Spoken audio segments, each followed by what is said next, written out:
Yan, so ayun mga kamanok, update naman tayo dito sa binabay natin na brood stag. Ayan, mali, nadulugo na rin siya. Kapalit na rin ng ano yan, multi.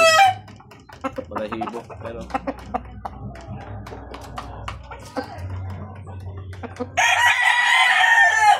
ito yung ating ano nga yun na nakakross sa gray na hen.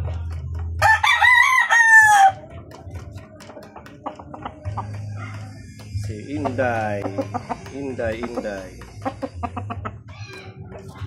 Bali yung ano, yung mga anak nito, yung sa nakaraang video natin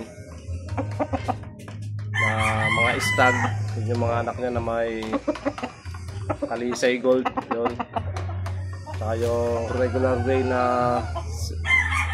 may pagkabinabae, anak niya yun.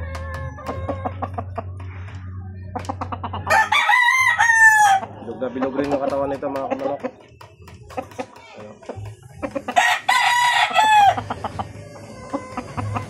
So ayan mga kamanok, hanggang dito na lang yung ating video. Yan, update ko lang kayo dito sa ating heni.